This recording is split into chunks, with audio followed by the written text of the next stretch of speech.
Hello friends, you like my videos, subscribe my channel and don't forget to press bell icon to find new update. Hello friends, welcome back with my channel TGT Special Notes. Myself Saurav Singh. Friends, आज के हम इस video में 11th के syllabus का एक short story का एक इम्पॉर्टेंट चैप्टर पेन पाल का अध्ययन करेंगे। यह एक बहुत ही छोटी और बहुत ही इंटरेस्टिंग स्टोरी है। Pen pal written by G. Srinivas Rao. First of all, I tell you about the author G. Srinivas Rao, who was famous teacher. Was born in 1928. He taught English and economics. He has written so many articles in various reputed newspaper. ये अंग्रेजी और अर्थशास्त्र के बहुत ही अच्छे teacher थे। इन्होंने बहुत से ऐसी भी कहानियां, ऐसे बहुत से आर्टिकल्स लिखे जो पत्र और पत्रिकाओं में प्रकाशित हुए। उसमें से एक स्टोरी है पेन पाल। फ्रेंड्स, आइए हम अबाउट दी स्टोरी जान ले, थोड़ी सी समराइज कर दें इसको कि ये लेखक जी श्रीनिवास राव के जीवन की एक वास्तविक घटना है। लेखक अपने उस समय का यहाँ वर्णन करता है जब वो एक स्टूडेंट था। वो भी पत्र मित्र बनाने के लिए इच्छुक था क्योंकि उस समय का ये प्रचलन था। वो लॉस एंजल्स की एक महिला से पत्र मित्रता करता है। पत्र मित्रता उसकी काफी समय तक चलती है और एक दिन लेखक के पास एक पत्र आता है और उसमें लिखा होता है कि उसकी पत्र मित्र जो है एक कार एक्सीडेंट में मारी गई। तब उसके सामने एक सच्चाई का खुलासा होता है कि वह एक वृद्ध महिला थी। आइए अब इस चैप्टर का अध्ययन करते हैं। How often small beginnings grow into great experience. How माने कैसे, ऑफन माने प्रायः, एक छोटी सी शुरुआत ग्रो इनटू ग्रेट एक्सपीरियंस एक महान अनुभव में बदल जाती है। कैसे एक छोटी सी शुरुआत प्रायः एक महान अनुभव में बदल जाती है। This truth was revealed to me. Revealed means स्पष्ट होना। यह सत्य जो है मेरे सामने स्पष्ट हुआ in the lesson of life, जीवन के एक सबक में। ठीक है ना, जीवन के सबक में यह सत्य मेरे सामने स्पष्ट हुआ। That took 20 years to unfold, जिसको खुलने में, अनफोल्ड होता है खुलने, जिस स्टोरी का खुलासा होने में कम से कम 20 साल लग गए। It began one morning when I, a 21-year-old college student, यह घटना उस समय एक सुबह प्रारंभ हुई जब मैं 21 साल का एक कॉलेज का विद्यार्थी था।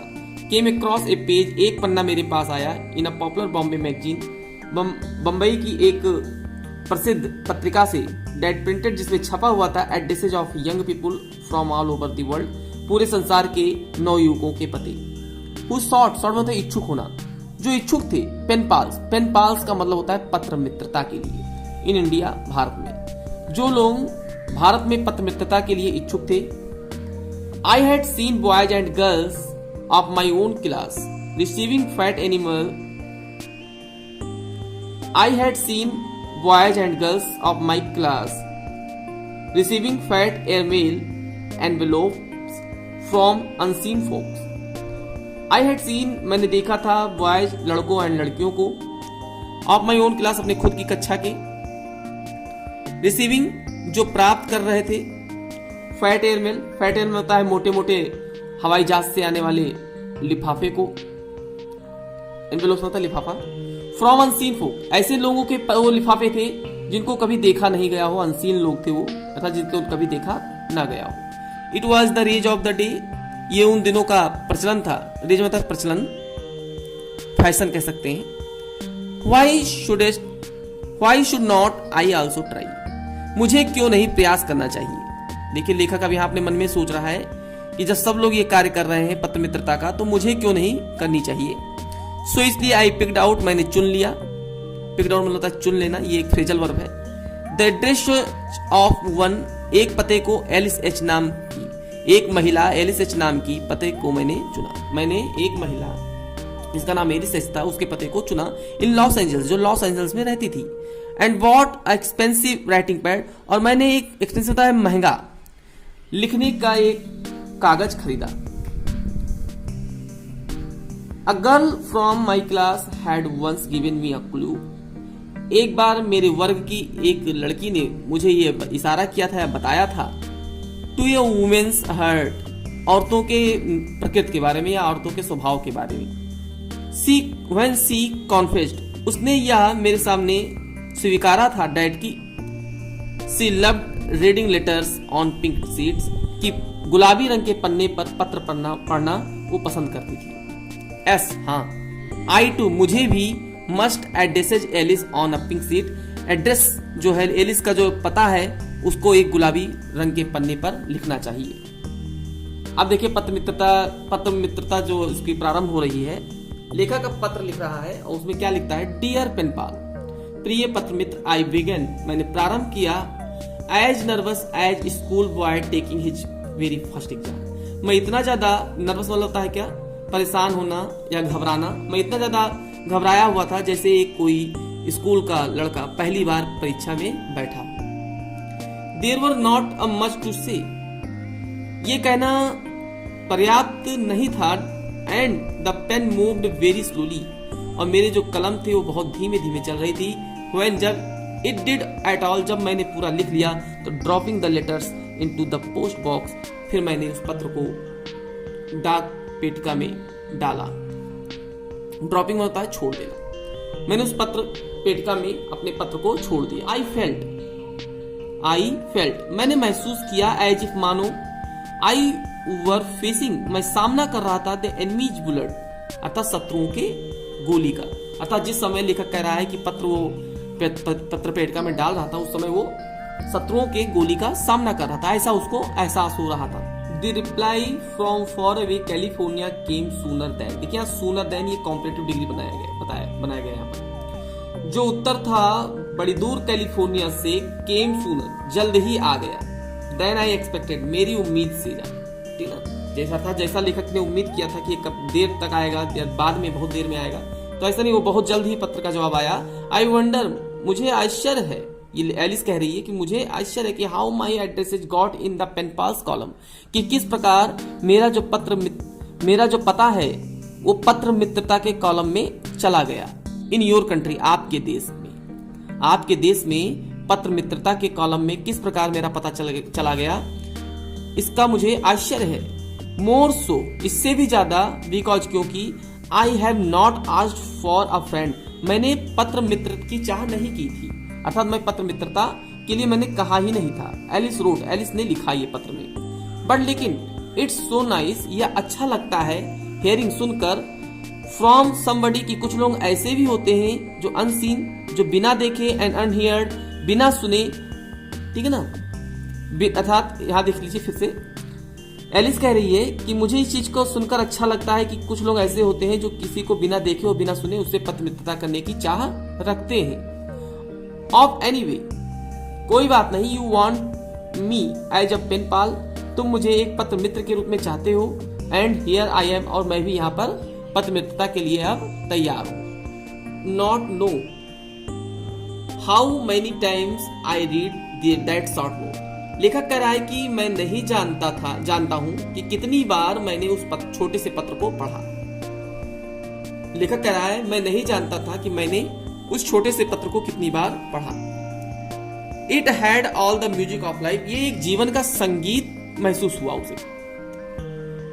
एंड आई फेल्ट, लेखक कह रहा है और मैंने महसूस किया, I was in 7th haven, कि मैं 7वें आसमान में था, अर्थात वो इतना ज्यादा खुश था कि जैसे वो 7वें स्वर्ग में हूं। I was careful my correspondence होता है पत्राचार, मैं अपने पत्राचार को लेकर बड़ा ही केयरफुल, मैं सावधान था। एंड रोट नथिंग, और मैंने ऐसा अपने पत्र में कभी कुछ नहीं लिखा, डेट माइट अपसेट, जो परेशान कर दे, एन अननोन अमेरिकन गर्ल, एक अनजानी अमेरिका की लड़की को। English came naturally to Alice, Alice को अंग्रेजी स्वाभाविक रूप से आती थी। Whereas for me, जहां तक कि मेरी बात है, it was a foreign language, यह मेरे लिए एक विदेशी भाषा थी। Acquired with great pain, जो मुझे अत्यधिक कष्ट प्रदान करती थी। I was very sentimental, मैं बहुत ही ज्यादा उत्सुक था। एवेंसाई प्राय शर्मिला भी था। इन माई वर्ड्स, अगर मेरे शब्दों में कहें, एंड फ्रेजेज, और मेरे वाक्यांशों में कहें तो। But hidden somewhere in the heart of my corner, ठीक है ना। लेखक कह रहा है कि मैं शर्मिला था, फिर भी मेरे हृदय के किसी कोने में कहीं ना कहीं मौज मस्ती करने की जो भावना थी वो छिपी हुई थी। That I dared not express, जिस डेयर मतलब साहस करना, ठीक है ना। यहां देखिए आई डेयर्ड नॉट, ये डेयर्ड नॉट यहाँ हेल्पिंग वर्ब की तरह यूज किया गया है। तो आई डेयर्ड नॉट एक्सप्रेस, जिसको व्यक्त करने की मुझे साहस मैंने कभी नहीं किया। Alice wrote long letters in her balance language hand, अपनी बातों को संक्षिप्त करते हुए उसने एक बड़ा लंबा पत्र लिखा। Yet revealed little of herself, फिर भी उसने अपने बारे में थोड़ा ही उसने बताया या थोड़ा ही स्पष्ट किया। Big envelopes containing books and magazines, उस बड़े से लिफाफे में किताबें और पत्रिकाएं रखी थी। As well as small keepsake, जैसा कि एक छोटी सी याद के रूप में। केम माई वे, मेरे पास आया, अक्रॉस थाउजेंड्स ऑफ मील, हजारों मील दूर से।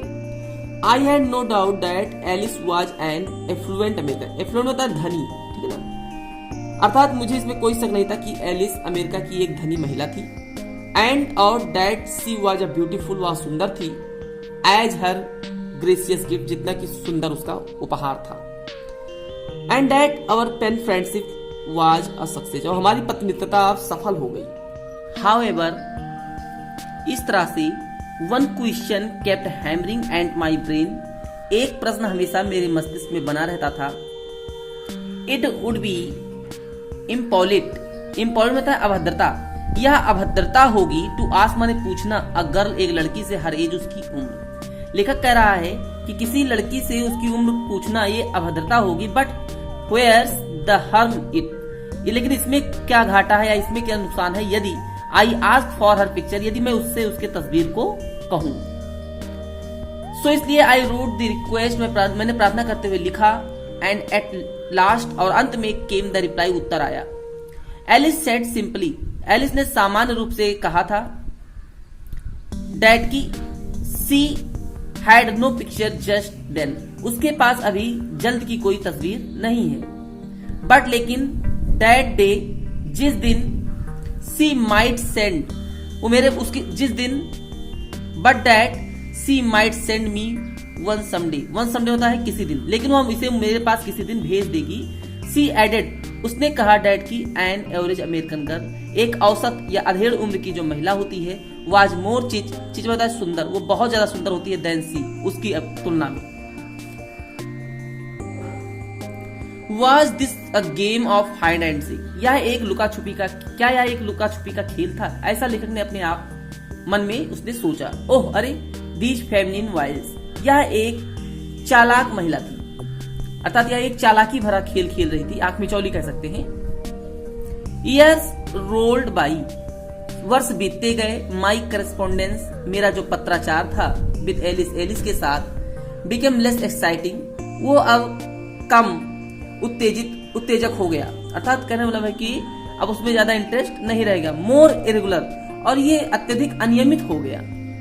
बट नॉट एक्सटेनेक्ट, एक्सटेनेक्ट होता है खत्म होना, लेकिन ये टूटा नहीं था पत्र व्यवहार का, वो खत्म नहीं हुआ। आई केप्ट सेंडिंग, ठीक है ना, गेटवेल मैसेज मतलब सद्भावना भरे संदेश, मैं उसे सद्भावना भरे संदेश भेजा करता था। व्हेनेवर, जब कभी सी फेल वह बीमार पड़ती थी। क्रिसमस कार्ड, जब क्रिसमस का त्योहार आता था तो उसको क्रिसमस कार्ड भेजता था। And in my own humble way, और अपने तरफ से विनम्र तरीके से रैंडम गिफ्ट्स, और उसे बिना किसी कारण के उपहार भी भेजा करता था। मीनव्हाइल, इसी बीच I became a man of world, मैं संसार का ऐसा व्यक्ति बन गया। ग्रो ओल्डर, मैं बड़ा हुआ। गॉट अ जॉब, मुझे नौकरी मिली। अ वाइफ, मेरी शादी हुई अर्थात मुझे पत्नी मिली। एंड चिल्ड्रन, और मेरे बच्चे हुए। I showed Alice letter to my wife, मैंने एलिस के पत्र को अपनी पत्नी को दिखाया।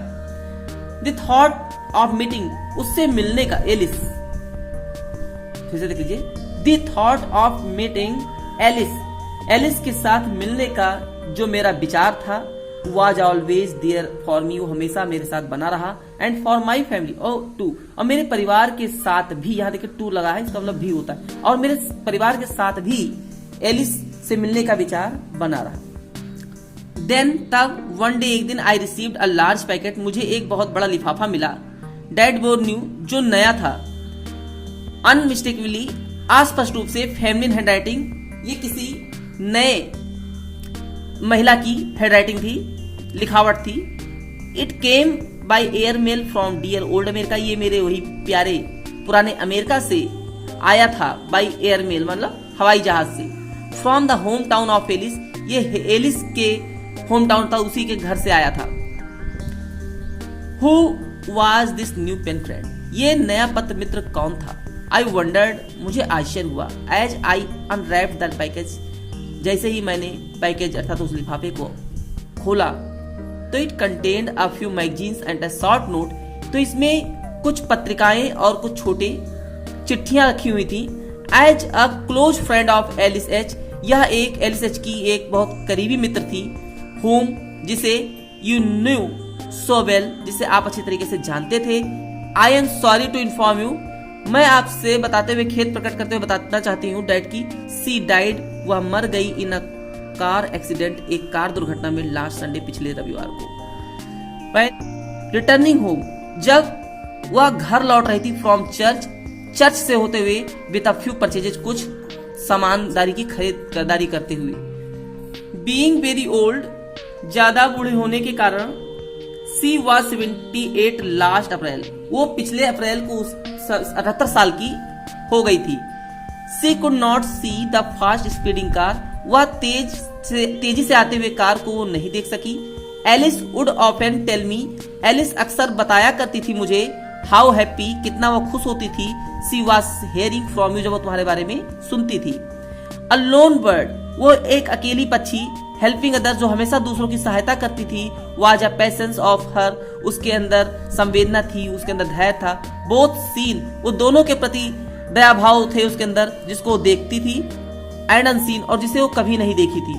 फॉर और नियर एंड नियर, चाहे वो दूर का रहने वाला हो चाहे पास, वो हमेशा दूसरों की मदद किया करती थी। Writer concluded with a request, लेखक प्रार्थना करते हुए निष्कर्ष दिया डैड की, I accept the enclosed photograph of Alice, मैंने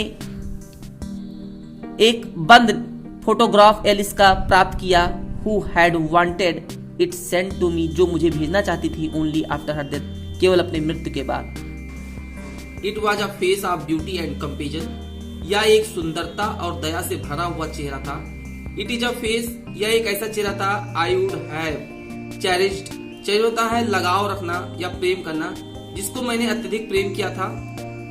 इवन प्राय व्हेन, जब आई वाज अ शाई कॉलेज बॉय, जब मैं कॉलेज का शर्मीला लड़का था, and she was already old, तो पहले से ही काफी उम्र दराज महिला थी। Thanks for watching my video.